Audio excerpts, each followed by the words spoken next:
Terima kasih Anda masih bersama kami. Bagi Anda yang baru saja bergabung, kami hadirkan kembali 3 berita utama hari ini. Pengendara motor kabur tanpa membayar usai mengisi penuh BBM di sebuah SPBU di Kabupaten Bogor.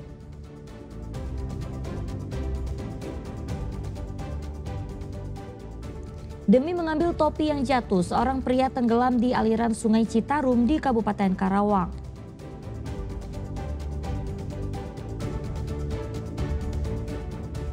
Karena jembatan nyaris ambruk, para siswa di Kabupaten Garut bertaruh nyawa menyeberangi sungai agar bisa ke sekolah.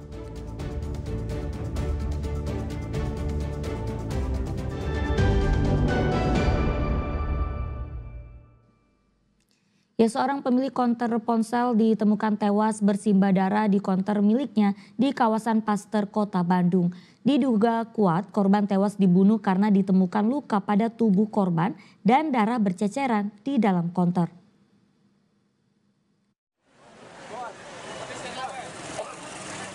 Suasana pagi warga Kelurahan Sukagalih di Kecamatan Sukajadi, kawasan Paster, Kota Bandung berubah heboh Jumat pagi. Warga menemukan pemilik konter ponsel tewas di tempat usahanya.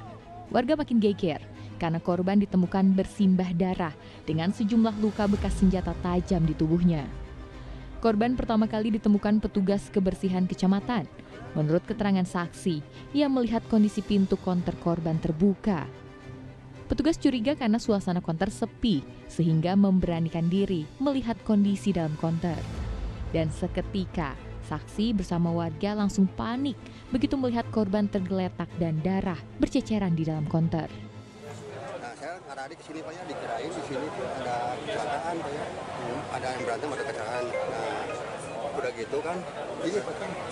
Nah, ini udah keadaan terbuka Pak ini si konternya.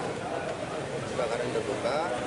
Nah, saya kan foto aja, langsung laporan ke Pak Bin. Nah, udah ke Pak Bin, langsung ke Pak Panit Inter, Pak Haji. Malam di sini, tapi nggak tahu sampai jam berapa, nggak tahu, saya nggak tahu. Gitu. Biasanya shift-shiftan atau kayak gimana? Ya, itu nanti aja, yang pemiliknya aja Pak, saya kurang paham kalau masalahnya. Saya cuma fokus ke amanah aja gitu, jadi nggak tahu shift-shiftan atau gimana gitu. Polisi yang tiba di lokasi langsung melakukan olah TKP dan membawa jasad korban ke Rumah Sakit Sartika Asih Bandung untuk proses autopsi. Muhammad Rizal melaporkan dari Kota Bandung. Sementara itu jenazah mantan Ketua KPK Antasari Azhar dimakamkan di pemakaman San Diego Hills, Karawang. Prosesi pemakaman diiringi isak tangis keluarga dan kerabat.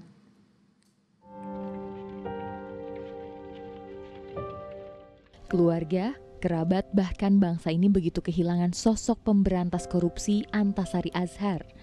Isak tangis pun pecah, mengiringi rangkaian prosesi pemakamannya di pemakaman San Diego Hills, Karawang, Sabtu sore. Keluarga, kerabat, dan sejumlah tokoh ikut mengantar kepergian mantan orang nomor 1 di KPK itu ke tempat peristirahatan terakhir. Antasari Azhar meninggal pada usia 72 tahun karena sakit.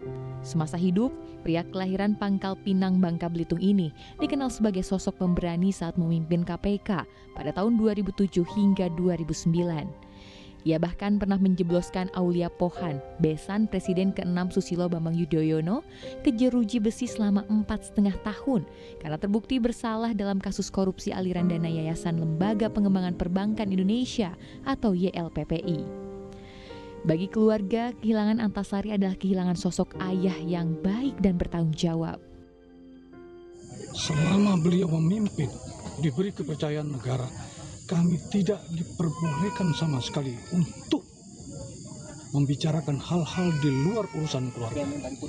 Itulah beliau. Betulnya sudah lama penyakit biasa lah orang tua. Beliau ini ada masalah di lambung dan beliau sebulan lalu masuk rumah sakit. Dan tapi beliau minta keluar seminggu terakhir dan mungkin kata suster yang merawat adalah 2-3 hari lalu ada flu berat yang mungkin tidak bisa lagi ditanggung oleh fisiknya. Ya. Almarhum menghembuskan nafas terakhirnya di kediamannya di Serpong Utara, Kota Tangerang Selatan karena infeksi virus. Akli Yusuf melaporkan dari Karawang. Para pelajar di Desa Sukanegara, Kabupaten Garut harus bertaruh nyawa agar bisa ke sekolah. Mereka terpaksa menyeberangi sungai dengan rakit dari bambu agar bisa ke sekolah. Kondisi ini sudah berlangsung berminggu-minggu karena jembatan terancam ambruk akibat tergerus arus sungai.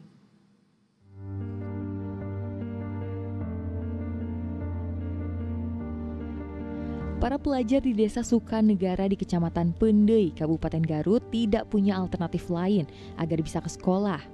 Mereka terpaksa mempertaruhkan nyawa dengan menyeberangi sungai menggunakan rakit dari bambu. Nyawa mereka benar-benar terancam jika banjir tiba-tiba datang. Kondisi ini sudah berlangsung selama 3 pekan. Pasalnya, jembatan yang biasa digunakan selama ini sudah tidak layak lagi untuk dilintasi karena rentan ambruk. Fondasi jembatan retak dan miring sehingga sewaktu-waktu bisa saja ambruk. Polisi sengaja memasang garis polisi di lokasi jembatan sebagai peringatan agar tidak dilintasi warga, termasuk pelajar. Sejumlah warga secara sukarela dan tanpa imbalan membantu menyeberangkan para pelajar baik saat berangkat maupun pulang sekolah. Karena jembatannya telah putus. Jadi jembatannya terancam putus gitu ya? Iya. Jadi terpaksa nyebrang pakai rakit pakai sungai ini ke sungai ya? Takut gak, was-was gak nyebrang pakai rakit di sungai ini? Takut. Pihak BPBD membenarkan kondisi jembatan berbahaya jika dilintasi. Para pelajar diimbau mencari jalan alternatif lain jika sungai diterjang banjir. Jembatan dikhawatirkan itu ada longsor susulan, mengingat di hulu masih ada hujan intensitas cukup panjang dan cukup deras. Artinya tidak layak untuk ini ya Pak ya? Sudah tidak layak gitu? Tidak layak. Kami tidak rekomendasikan karena dikhawatirkan tidak layak untuk dilalui. Untuk sementara itu kami menginformasikan ke Pak Forkopimcam agar tidak dilakukan, diharapkan mencari jalan alternatif. Yang kita prioritaskan adalah keselamatan dulu Pak. Karena ini sedang dalam proses kajian hasil asesmen. Para pelajar dan warga berharap pemerintah secepatnya memperbaiki jembatan desa ini agar mereka bisa beraktivitas normal. Eko Setiabudi melaporkan dari Garut.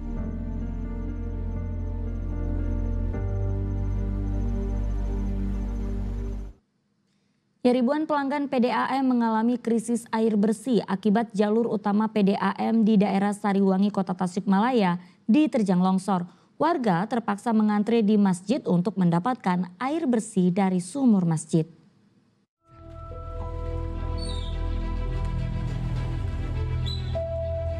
Warga perumahan Karisma di Kota Tasikmalaya rela mengantre untuk mendapatkan air bersih dari masjid. Mereka membawa galon untuk menampung air sumur guna mencukupi kebutuhan rumah tangga. Selama 2 hari terakhir, sekitar 40.000 pelanggan PDAM kesulitan air bersih lantaran pasokan dari PDAM terganggu. Jalur PDAM terganggu di daerah Sariwangi akibat tebing longsor. Belasan meter pipa jalur PDAM di pusat sumber air di daerah perbukitan diterjang longsor sehingga pasokan air ke pelanggan terputus.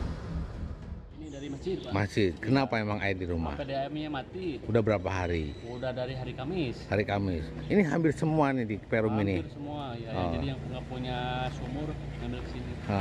Ini katanya berapa hari? Katanya mah 7 hari Pak. Penyebabnya apa katanya Pak? Ada longsor di daerah Sariwangi. Sariwangi ya. Oke siap. Atur nuhun Pak. Antri ya Pak ya? Antri dari pagi Pak. Perbaikan jalur pipa PDAM diperkirakan berlangsung selama 5 hari sehingga krisis air bersih masih dirasakan warga beberapa hari ke depan. Eko Setiabudi melaporkan dari Kota Tasikmalaya.